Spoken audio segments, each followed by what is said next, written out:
दोस्तों हैदराबाद में इंग्लैंड के खिलाफ खेले गए पहले ही टी20 मुकाबले में भारतीय बल्लेबाजों का आया सैलाब। जहां दोस्तों सूर्य कुमार यादव ने रिंकू सिंह के साथ मिलकर मैदान पर पहुंचते ही विस्फोटक अंदाज में बल्लेबाजी करते हुए चौके छक्कों की झड़ी लगाते हुए इंग्लैंड के गेंदबाजों के उड़ाए पर कच्चे और पहले ही टी20 मुकाबले में तूफानी शतक ठोक करके बनाया रिकॉर्ड और टीम इंडिया को दिलाई रोमांचक जीत। नमस्कार दोस्तों, स्वागत है आपके अपने खूबसूरत से क्रिकेट चैनल क्रिक अबूबू में। दोस्तों इस वीडियो में हम आपको भारत और इंग्लैंड के बीच हैदराबाद में खेले गए पहले टी20 मुकाबले की पूरी रोमांचक हाईलाइट आपके सामने परोसने वाले हैं। लेकिन दोस्तों वीडियो में आगे बढ़ने से पहले आप सूर्य कुमार यादव और रिंकू सिंह में से किसे भारतीय टीम का सबसे विस्फोटक तूफानी टी20 बल्लेबाज मानते हैं? अपने कीमती सुझाव कमेंट में जरूर बताएं। वीडियो पसंद आए तो इसे लाइक करिए और चैनल को सब्सक्राइब करना बिल्कुल भी ना भूलिएगा। दोस्तों जैसा कि आप सभी जानते हैं कि हाल ही में भारत और अफगानिस्तान के खिलाफ सीरीज का द एंड हो चुका है। अब दोस्तों इसके बाद इंग्लैंड की टीम भारत दौरे पर आई हुई है। यहाँ दोस्तों दोनों टीमों के बीच 3 टी20 मुकाबलों की रोमांचक सीरीज का शुभारंभ हो चुका है और पहला ही टी20 मुकाबला हैदराबाद में खेला गया। यहाँ दोस्तों इंग्लैंड के कप्तान बटलर ने इस मुकाबले में टॉस जीतकर अपनी टीम को पहले बल्लेबाजी और टीम इंडिया को गेंदबाजी करने के लिए आमंत्रित किया था। दोस्तों इसके बाद इंग्लैंड के लिए पारी का आगाज करने के लिए डेविड मलान और जॉनी बेस्टो की एंट्री होती है, जिनके कंधों पर टीम को एक ठोस शुरुआत देने की जिम्मेदारी सौंपी जाती है। वही दोस्तों कप्तान रोहित शर्मा टीम इंडिया के लिए पहले ओवर की गेंदबाजी करने का दारोमदार सौंपते हैं बिहार के लाल मुकेश कुमार के कंधों पर, जहां पर दोस्तों उनका सामना होता है पहले ओवर में जॉनी बेस्टो से और बेस्टो पहले ओवर में अपने हाथ खोलते हुए दिखाई देते हैं और पूरा का पूरा गुस्सा मुकेश कुमार के पहले ओवर में उतार देते हैं, जहां पर दोस्तों अंतिम की 2 गेंदों पर बैक टू बैक 2 गगनचुंबी छक्के उनके बल्ले से देखने को मिलते हैं और इस प्रकार से मुकेश कुमार की पूरी तरह से धज्जियां उधेड़ दी जाती है। लेकिन दोस्तों इसके बाद दूसरे ओवर में अर्शदीप के सामने बल्लेबाजी करते हुए दिखाई देते हैं डेविड मलान, जहां दोस्तों डेविड मलान दूसरे ओवर में 2 छक्के और 2 चौके लगाते हुए 20 रन बटोर देते हैं और इस प्रकार से दोनों ही बल्लेबाज आगे भी इसी अंदाज में बल्लेबाजी करते हुए टीम इंडिया के तेज गेंदबाजों के धागे खोल के रख देते हैं। यहाँ पर दोनों ही बल्लेबाजों के द्वारा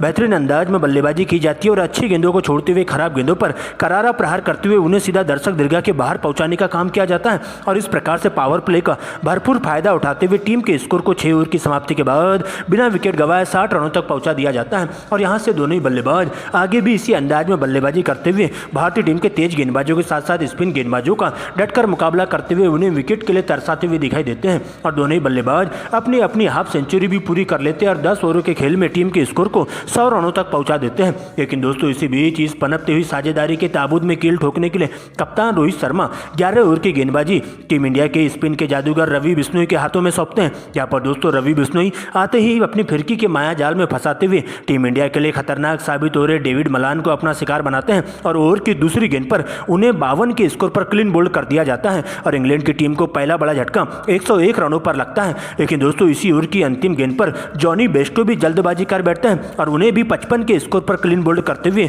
टीम इंडिया के द्वारा इंग्लैंड के दोनों ही ओपनर बल्लेबाजों का चालान काट दिया जाता है और इंग्लैंड के दोनों ही बल्लेबाज पवेलियन का रास्ता नाप लेते हैं। लेकिन दोस्तों इसके बाद आगे का मोर्चा संभालने के लिए जो रूट का साथ देने के लिए कप्तान बेन स्टोक्स की एंट्री होती है। यहाँ पर दोस्तों दोनों ही बल्लेबाज पहले तो सिंगल डबल के साथ ही क्रीज पर टिककर नजरें जमाने का काम करते हैं और एक बार क्रीज पर टिककर बल्लेबाजी करने के बाद अपने हाथ खोलते हुए दिखाई देते हैं और शुरुआत में कछुए की चाल के साथ सिंगल डबल के साथ ही टीम के स्कोर को आगे बढ़ाने का काम करते हैं और अपनी टीम को एक मजबूत स्थिति में ले जाने की कोशिश करते हैं और देखते देखते दोनों बल्लेबाजों के बीच में एक अड़सठ की साझेदारी भी पूरी हो जाती है और 15 ओवर की समाप्ति के बाद टीम का स्कोर बोर्ड पर 2 विकेट के नुकसान पर 145 रनों तक पहुंच जाता है। लेकिन दोस्तों 16 ओवर में टीम इंडिया के स्पिन के जादूगर अक्षर पटेल का तूफान देखने को मिलता है, जहां अक्षर पटेल अपनी फिरकी के माया जाल में फंसाते हुए सबसे पहले बेन स्टोक्स को अपना शिकार बनाते हैं और उन्हें 38 के स्कोर पर क्लीन बोल्ड कर देते हैं। जबकि दोस्तों इसी ओवर की अंतिम गेंद पर टीम इंडिया के लिए खतरनाक साबित हो रहे जो रूट को भी 20 रनों के स्कोर पर पवेलियन का रास्ता दिखाते हुए इंग्लैंड की टीम को चौथा बड़ा झटका दे दिया जाता है। लेकिन दोस्तों इसके बाद नए बल्लेबाज के तौर पर जोस बटलर की एंट्री होती है,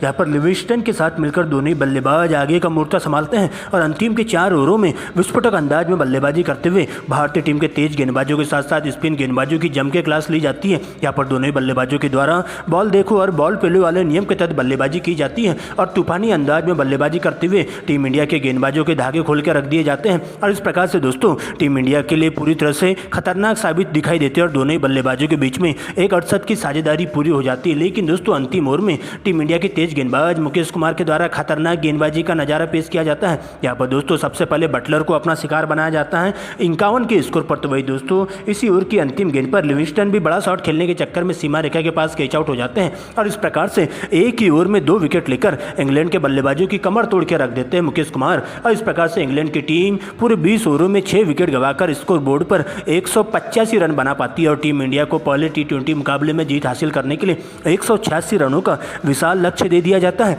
लेकिन दोस्तों इसके बाद भारतीय पारी का आगाज करने के लिए कप्तान रोहित शर्मा का साथ देने के लिए बाएं हाथ के विस्फोटक बल्लेबाज यशस्वी जायसवाल मैदान पर आते हैं। यहाँ पर दोस्तों इन दोनों ही बल्लेबाजों के कंधों पर टीम इंडिया को एक ठोस शुरुआत देने की जिम्मेदारी सौंपी जाती है और पहले ओवर की गेंदबाजी करने क्रिस वोक्स आते हैं, जहां उनका सामना होता है रोहित शर्मा से और पहली ही गेंद पर 4 रनों से उनके द्वारा स्वागत किया जाता है अपनी टीम का और खुद का। वही दोस्तों इसके बाद ओवर की अंतिम गेंद पर करारा प्रहार करते हुए गेंद को दर्शक दीर्घा के बाहर 6 रनों के लिए भिजवा दिया जाता है। जबकि दोस्तों दूसरे ओवर में यशस्वी जायसवाल भी अपने हाथ खोलते हुए दिखाई देते हैं और डेविड विली के एक ही ओवर में 2 छक्के और 2 चौके लगाते हुए 20 रन बटोरे जाते हैं और इसी क्रम में दोनों ही बल्लेबाज आगे भी अपना बल्ला चलाते हुए दिखाई देते हैं और अपने बल्ले से चौके छक्कों की बारिश करते हुए पावर प्ले के दौरान अच्छी गेंदों को छोड़ते हुए खराब गेंदों पर बाउंड्री लाइन के बाहर पहुंचाने का काम किया जाता है। और देखते ही देखते टीम इंडिया का स्कोर 6 ओवरों की समाप्ति के बाद स्कोर बोर्ड पर बिना विकेट गंवाए 65 रनों तक पहुंच जाता है। लेकिन दोस्तों इस पनपती हुई साझेदारी के ताबूत में कील ठोकने के लिए 7वें ओवर में इंग्लैंड टीम के स्पिन गेंदबाज लिविंगस्टन की एंट्री होती है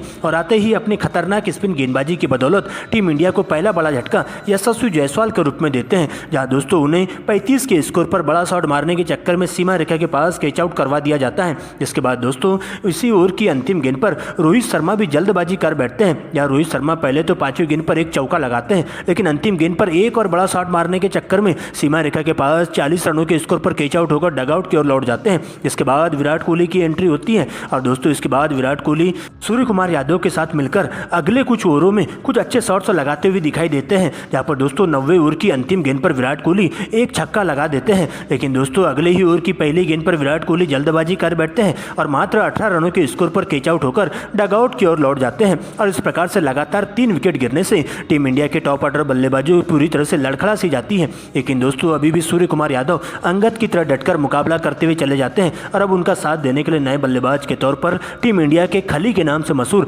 शिवम दुबे की एंट्री होती है। यहाँ पर शिवम दुबे के साथ सूर्या अपना बल्ला चलाते हुए दिखाई देते हैं और 10 ओवरों की समाप्ति के बाद टीम इंडिया का स्कोर बोर्ड पर 100 रनों तक पहुंच जाता है, वो भी 3 विकेट के नुकसान पर। लेकिन दोस्तों इसके बाद 11वें ओवर से दोनों ही बल्लेबाज अपने हाथ खोलना शुरू कर देते हैं, जहाँ पर 12वें ओवर में एक बार फिर से शिवम दुबे का बल्ला चमकता है और 3 लगातार गगनचुंबी छक्के उनके बल्ले से देखने को मिलते हैं। जबकि दोस्तों 13वें ओवर में सूर्या भी अपने बल्ले से आतिशी पारी खेलना चालू कर देते हैं और मोइन अली के एक ही ओवर में 2 छक्के और 2 चौके लगाते हुए 20 रन बटोर लेते हैं। और इस प्रकार से देखते ही देखते इन दोनों ही सलामी जोड़ी के बीच में एक 68 की साझेदारी भी पूरी हो जाती है। यहाँ पर दोस्तों 15 ओवर के खेल में टीम इंडिया का स्कोर बोर्ड पर 140 रनों तक पहुंच जाता है। लेकिन दोस्तों अभी भी अंतिम के 5 ओवरों का खेल शेष बचा रहता है, जहां अंतिम की 30 गेंदों में टीम इंडिया को इस मुकाबले में जीत हासिल करने के लिए 46 रनों की दरकार होती है। लेकिन दोस्तों उसके बाद 16वें ओवर में सूर्या का बल्ला चमकता है, जहाँ पर सूर्या पहले अपनी आतिशी पारी की बदौलत हाफ सेंचुरी पूरी करते हैं। वही दोस्तों 17वें ओवर में शिवम दुबे भी 3 लगातार चौके लगाते हुए अपनी हाफ सेंचुरी पूरी कर लेते हैं और दोनों बल्लेबाजों के बीच में एक 7 की साझेदारी भी पूरी हो जाती है। लेकिन दोस्तों 18वें ओवर में टीम इंडिया की कमर तोड़ने के लिए एक बार फिर से लिविंगस्टन के द्वारा खतरनाक गेंदबाजी का नजारा पेश किया जाता है। यहाँ पर लिविंगस्टन आते ही इंग्लैंड की टीम के लिए खतरनाक साबित हो रहे शिवम दुबे को सीमा रेखा के पास कैच आउट करवा के 52 के स्कोर पर चलता करते हैं। जिसके बाद रिंकू सिंह की एंट्री होती है और 19वें ओवर में रिंकू के बल्ले से एक चौका और एक गगनचुंबी छक्का लगाया जाता है और इस तरह से 19 ओवर की समाप्ति के बाद टीम इंडिया का स्कोर 4 विकेट के नुकसान पर स्कोर बोर्ड पर 165 रनों तक पहुंच जाता है। लेकिन दोस्तों अभी भी अंतिम ओवर का खेल शेष बचा रहता है, जहां अंतिम की 6 गेंदों में टीम इंडिया को इस मुकाबले में जीत हासिल करने के लिए 21 रनों की दरकार होती है। जहां दोस्तों टीम इंडिया की उम्मीदों पर खरा उतरने का काम किया जाता है सूर्य कुमार यादव के द्वारा, क्योंकि दोस्तों सूर्या के सामने अंतिम ओवर की गेंदबाजी करने आते हैं इंग्लैंड के तेज गेंदबाज क्रिस वोक्स, जहां पर दोस्तों शुरुआत की 2 गेंदों में जड़ में गेंदबाजी की जाती है और सूर्या बिल्कुल भी मारने में कामयाब नहीं हो पाते हैं। लेकिन दोस्तों इसके बाद सर पर कफन बांध करके आए सूर्या अंतिम की 3 गेंदों में 3 लगातार छक्के और चौथी गेंद पर एक चौका लगाते हुए टीम इंडिया को पहले T20 मुकाबले में 6 विकेट से शानदार जीत दिलवा देते हैं। और इस प्रकार से टीम इंडिया लगभग हार चुके मुकाबले में नामुमकिन को मुमकिन करते हुए इंग्लैंड के जबड़े से जीत को छीनकर इतिहास के पन्नों में अपना नाम दर्ज करवा लेती है और एक रोमांचक जीत दर्ज करते हुए वे 3 T20 मुकाबलों की सीरीज में 1-0 की अजय बढ़त हासिल कर लेती है, जहां पर दोस्तों सूर्या और रिंकू के द्वारा खेली गई अंतिम के ओवरों में धुआंधार पारी की बदौलत टीम इंडिया इस मुकाबले में जीत दर्ज करती है।